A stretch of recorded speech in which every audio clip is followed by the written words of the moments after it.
Irmãos e irmãs, a vida da gente é marcada, ainda que não tenhamos consciência disso, por uma escolha fundamental. Fazemos uma grande escolha na vida e as outras escolhas vão apenas, digamos, reforçando ou dando musculatura a essa escolha principal, fundamental. É como se na vida da gente tivesse uma linha, um fio, que a atravessasse de ponta a ponta.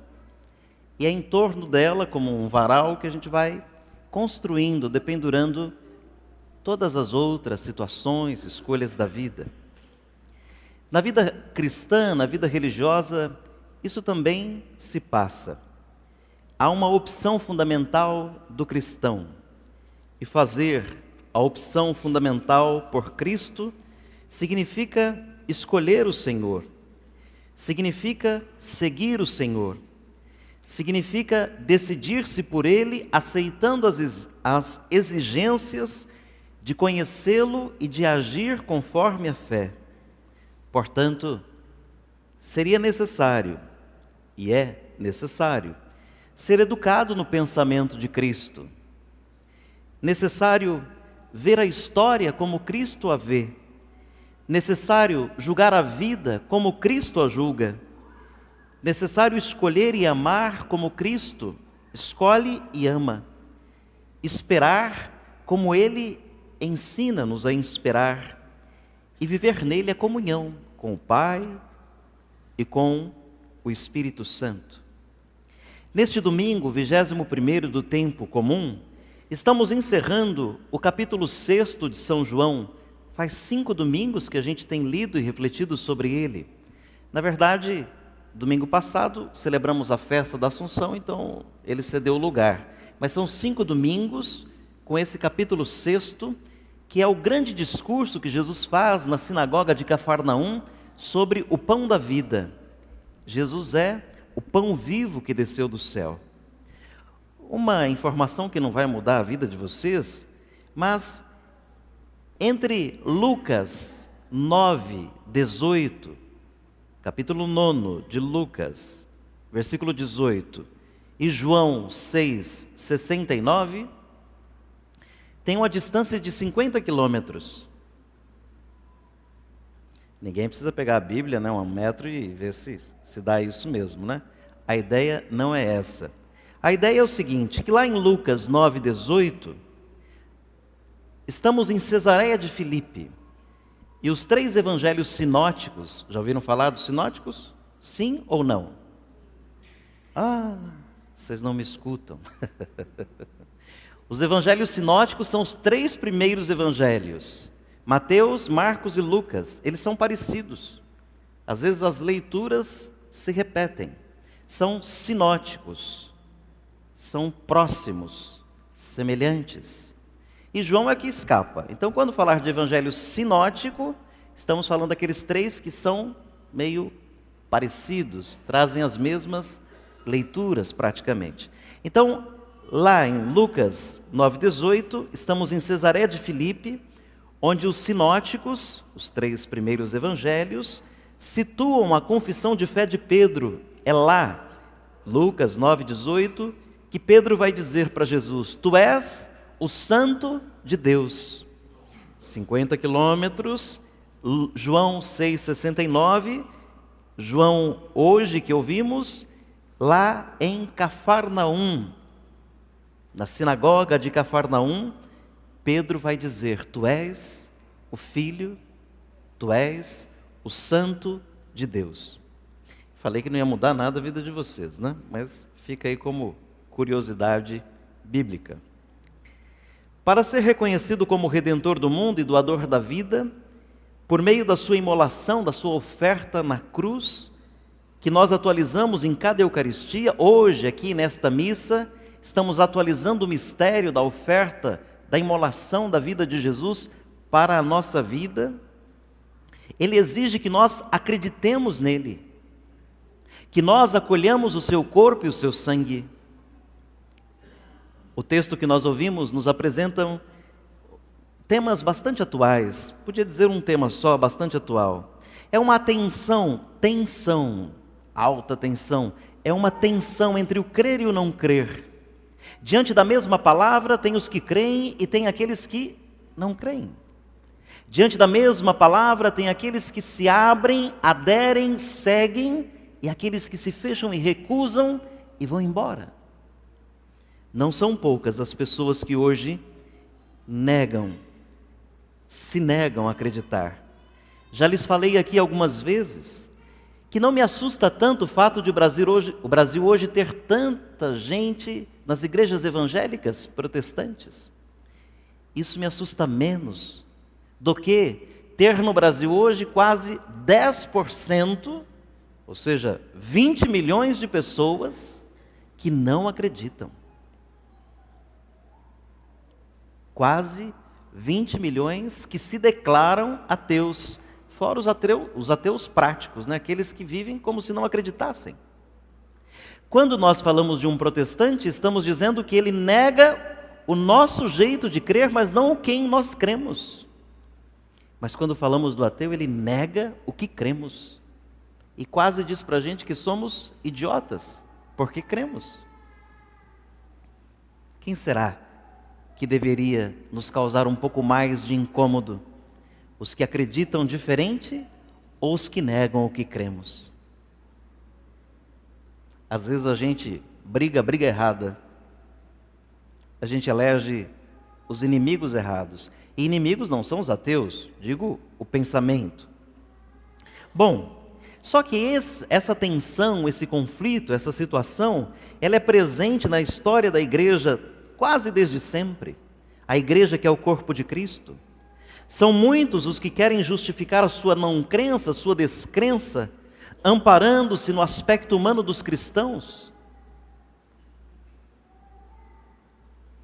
Sobretudo aqueles que afirmam que não acreditam nem em padre, nem bispo, nem papa. Um alerta, não vai nenhuma defesa pessoal para o padre Sandro. Vocês vieram à igreja porque acreditam no padre ou vieram à igreja porque acreditam no Cristo? Muito ruim essa resposta, vamos lá. Vocês vieram à igreja, saíram de casa, se mobilizaram tanto, passaram perfume por causa da fé no padre, no bispo, no papa ou em Cristo? Esse ano eu tenho repetido com muita frequência que nós temos muitos motivos para abandonar a fé, muitos motivos para abandonar a comunidade, muitos, dos mais tolos a alguns mais sofisticados. Podemos abandonar porque o ambiente estava muito frio, estava muito quente, estava irritadiço, tinha gente conversando, tinha gente andando, se abanando, porque a toalha estava torta, porque a imagem do santo parece que estava dando uma piscadinha. Quer dizer, a gente arruma motivo e não falta. 1001 motivos para a gente abandonar a fé e a comunidade. E existe apenas um motivo para a gente estar nela. E o motivo é o Cristo Jesus. Não há de ter outro motivo. Senão a gente desiste. A gente vai-se embora.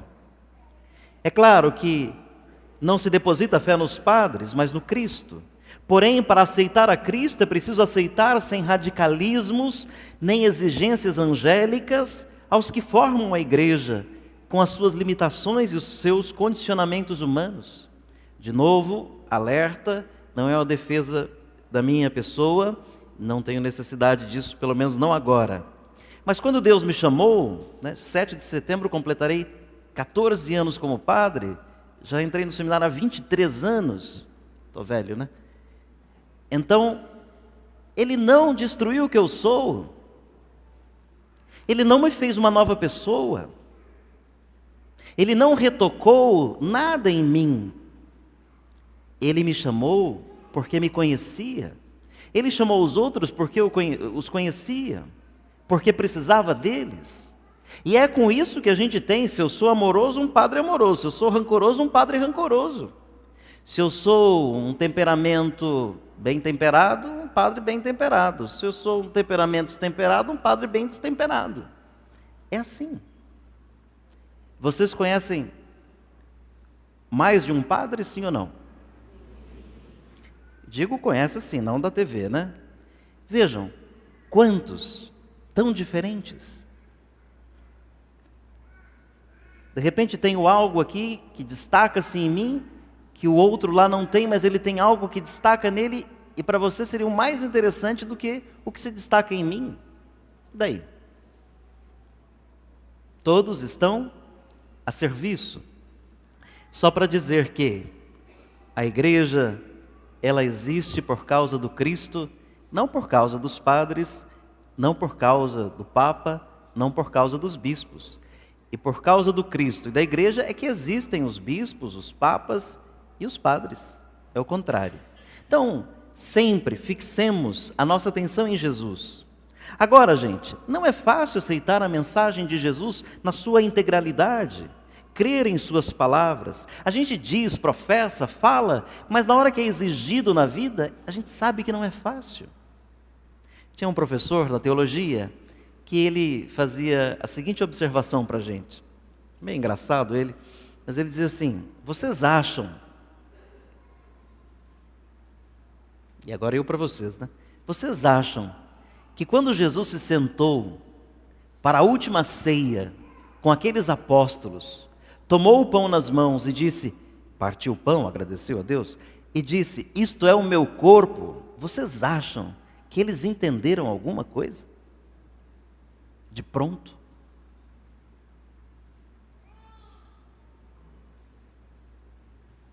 A gente ouve sempre, lê aqui, lê lá, e tem tanta dificuldade de compreensão desse mistério. Domingo passado não dizia, né, meio que brincando, dizia que tem gente que fica preocupado de saber que horas, pelo amor de Deus, hein, gente? Que horas que Jesus, pelo amor de Deus, que hora que Jesus baixa aqui na hóstia, né? Ele não baixa em lugar nenhum, mas tudo bem. Que horas que ele, né, está presente na hóstia? E um pedacinho de pão tão insignificante, um fragmentozinho tão sem graça na boca. E ali está Deus, em corpo, alma e divindade. É fácil de entender isso? Sem fé é impossível. Simplesmente impossível. Todos os olhos enxergam aqui o pão, mas nem todos os olhos enxergam o Cristo. Porque um olhar desprovido da fé não pode enxergar uma realidade que vai além da matéria.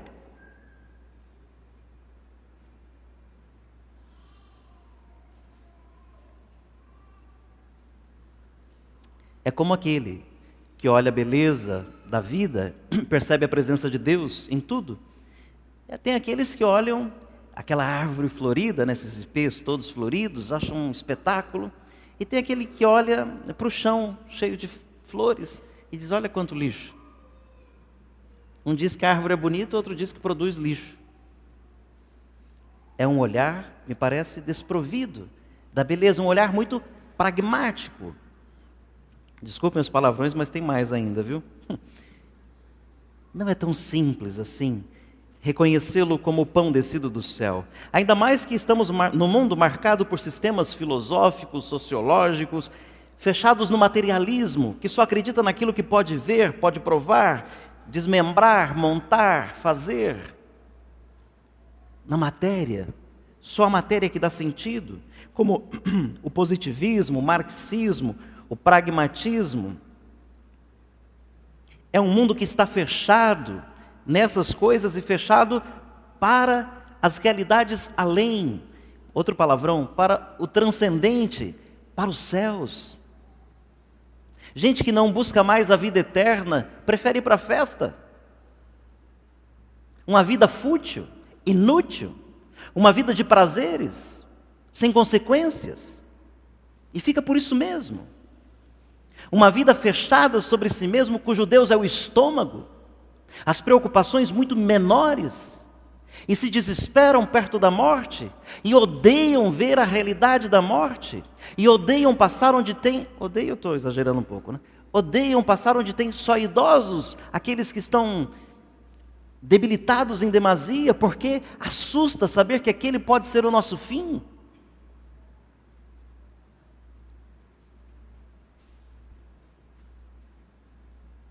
E a gente vai de ilusão em ilusão, tapeando-se.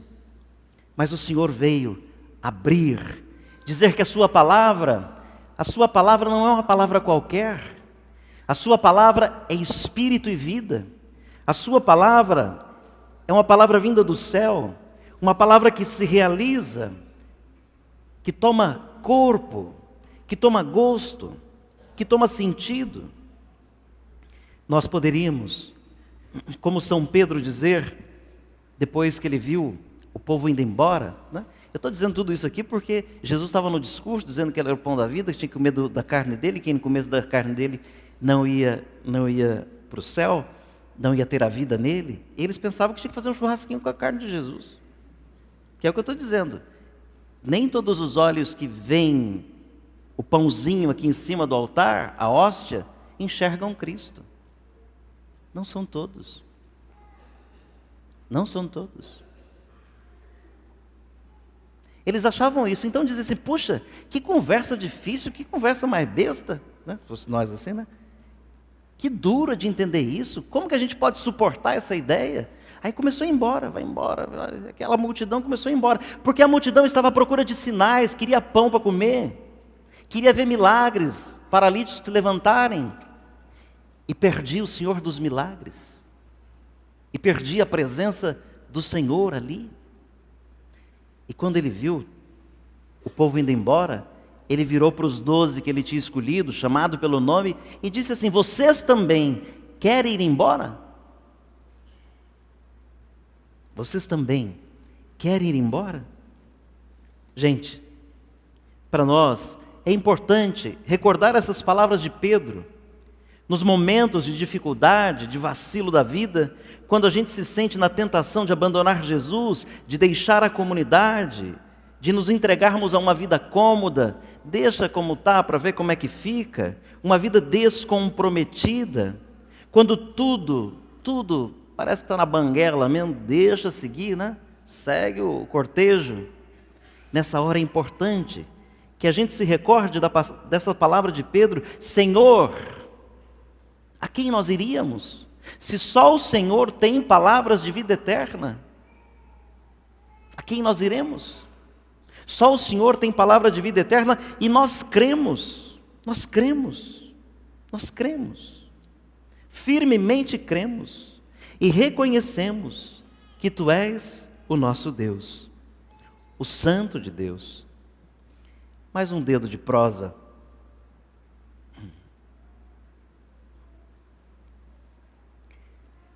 Na primeira leitura, Moisés tinha morrido e a liderança do povo ficou a cargo de Josué.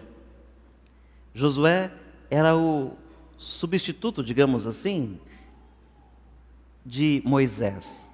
Moisés contemplou de longe a terra, mas não entrou. Quem entrou com o povo na terra prometida foi Josué. Então estava chegando, Josué tocou o sininho, chamou a atenção, vamos fazer aqui uma assembleia, vamos acertar umas coisas, que agora é comigo. Ele disse o seguinte, olha gente, vocês têm que decidir, tomar uma decisão, mesma coisa do Evangelho, vocês têm que tomar uma decisão, vocês não podem ficar sem tomar uma decisão. Vocês hoje precisam decidir se vão seguir o Deus Javé, o Senhor libertador, ou se vocês vão servir o Deus dos amorreus, que Javé venceu. Esse Deus que não exige nada, um Deus de idolatria, um Deus de povo estrangeiro, um Deus que não tem a ver conosco. Então, vocês querem o quê? Eu já digo que eu e a minha casa, eu e a minha família serviremos o Senhor. E vocês? A quem vocês querem servir? Uma coisa bonita o povo fez, e que ensina algo para a gente. O povo disse assim: nós vamos seguir a Javé porque ele nos libertou do Egito. Ou seja, tinha uma memória agradecida. Às vezes nos falta essa memória agradecida para quem nos libertou dos enroscos da vida. Às vezes nos falta uma memória agradecida para celebrar com gratidão e carregar para a vida toda as pessoas que nos fizeram ser o que somos. E por vezes, nós não temos essa memória nem com Deus, que o tempo todo está conosco. Nos sustenta, nos protege, nos liberta, nos faz avançar, nos dá vida, coloca os seus anjos a nosso dispor. E a outra coisa deles foi a sabedoria de escolher o certo, não o conveniente. Porque o certo exige. O Senhor exige. Ele exige. A quem você, que está aqui no Santuário Santa Teresinha, quer servir? Eu não quero resposta em voz alta, que vocês vão falar: vou servir o Senhor. Não é aqui na igreja. É a hora que você sai da igreja. A quem você vai servir? A quem você tem servido? A serviço de quem você está? Não é aqui na igreja. Fora da igreja. Que palavra de Deus você leva ao mundo? Que palavra aqui da igreja você leva para a sua casa? O problema é que por vezes a gente quer experimentar uma fé assim meio compartilhada, só agradável. Por exemplo, quais partes do Evangelho são difíceis de a gente aceitar? A gente não vive todas as páginas do Evangelho. Desafio você, se vive todas as páginas do Evangelho. De vez em quando, a gente, se fosse legislador e a Bíblia fosse uma Constituição, o que ia ter de emenda, artigos renovados, porque se a gente não muda de vida, a gente muda a lei, muda a palavra. Aí a gente continua vivendo a mesma vida. Só que com a Bíblia não é possível, com a palavra de Deus não é possível mudar a Bíblia. A gente tem que mudar de vida. Por exemplo, nesse tempo que a gente vive tão conflagrado, de muita gente querendo ter certeza, razão, e os outros que pensam diferente não têm certeza nenhuma e nem razão, num tempo de muita intolerância, de incapacidade de escuta que vivemos, que vocês estão me ouvindo agora, ok, né? Vocês estão mesmo me escutando, eu já não sei, né? Mas estão aqui, atentos até, percebo. As bem-aventuranças. Por exemplo, só uma. Bem-aventurados os mansos. Falei uma, vai duas. Bem-aventurados os mansos, os pacíficos. Me parece que está surgindo por aí gente defendendo violência para vencer a violência.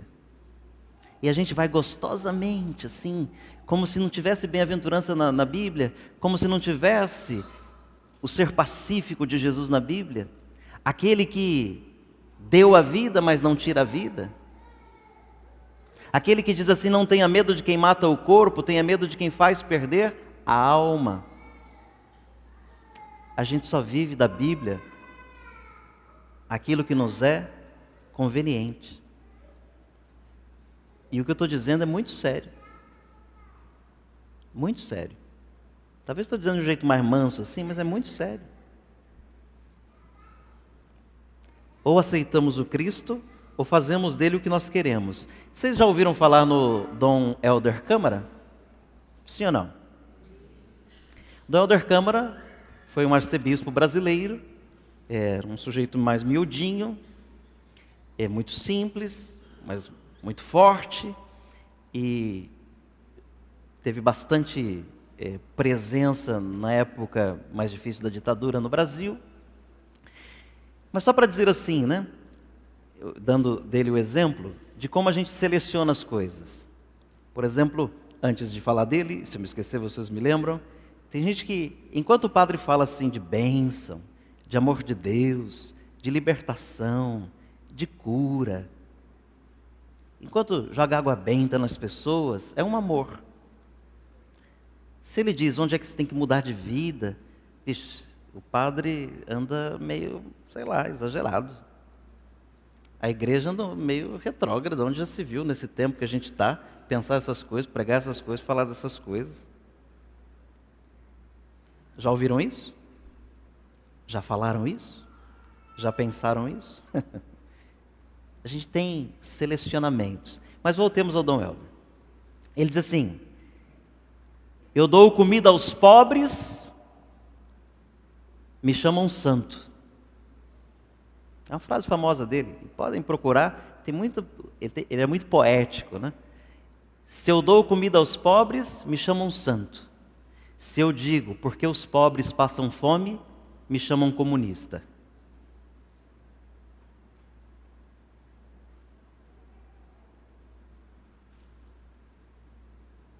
Aceitar Jesus e as exigências da palavra não é a coisa mais simples do mundo, sobretudo se a gente não tiver fé e se decidir por Ele.